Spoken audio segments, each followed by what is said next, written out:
Hello, friends. Happy day 35 of A Path of Purpose. And today we're going to talk about integrity. And I just want us to ask ourselves, are we living a life of integrity?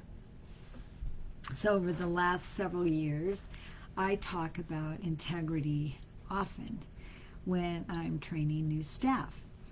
And I may have shared this before, and I believe, because I believe that integrity is probably the most important character quality that a caregiver or any one of us can exhibit. In fact, I don't remember when I got this, but this is on my stand in my bedroom.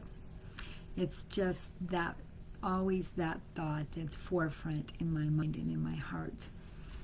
And so you might ask yourself, well, what is integrity? What's the definition? Well, the definition I've often used is the one by C.S. Lewis. And it's this very statement. They just don't have C.S. Lewis's name on here. Integrity is doing the right thing when no one is watching. So when I'm training staff, I tell them, I know how easy it would be if I was the only staff working and I opened my MAR to do treatments and to administer treatments. And maybe that treatment would be applying Eucerin cream to someone's feet.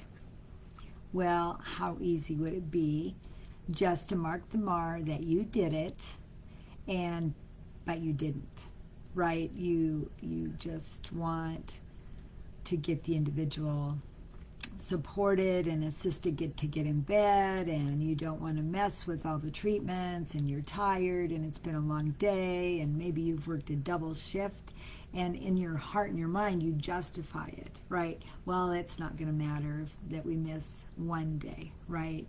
Well, the problem with that is we start compromising, which we've talked about before, right? So it's like, well, it won't matter. I don't have to do it this week. I don't have to do it every day this week. And pretty soon, this line and this perpetual decision making turns into a problem, right? And I tell staff, I want you to walk in integrity because I want them, one, to enjoy their jobs. Two, I want them to go home with a clear conscience and be able to sleep. I don't want them to take shortcuts, and I want them to follow procedure and policy because, one, I'm having steps tonight, that protects the individual and keeps them safe and healthy, right? And then two, you're not compromising your job. Because if that is perpetual and continues, right, your sin will find you out. As a nurse, I can often tell if somebody's received their treatments or not, right?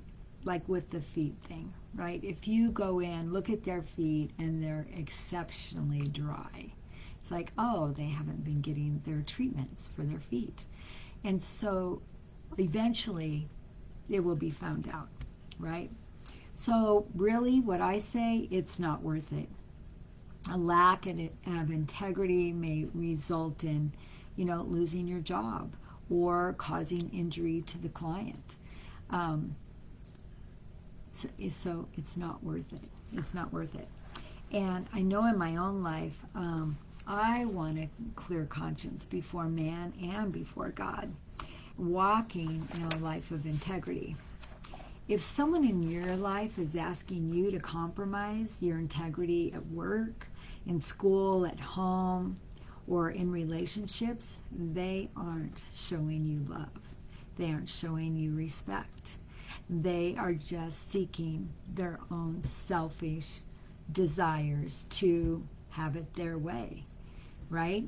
Maybe someone at school wants you to let them see your papers so they can cheat.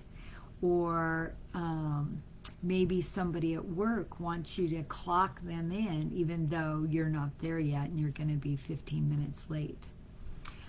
So the next time you have a choice to make, do what is, and you have to choose to do what is right or do what is wrong.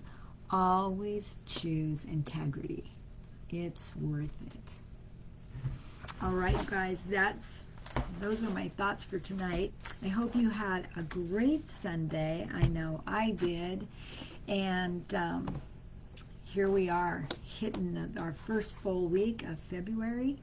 And I'm sure we're going to have a great month and many things to be grateful for and to walk in together. So have a great rest of the night, and we will be talking tomorrow. Thanks. Bye.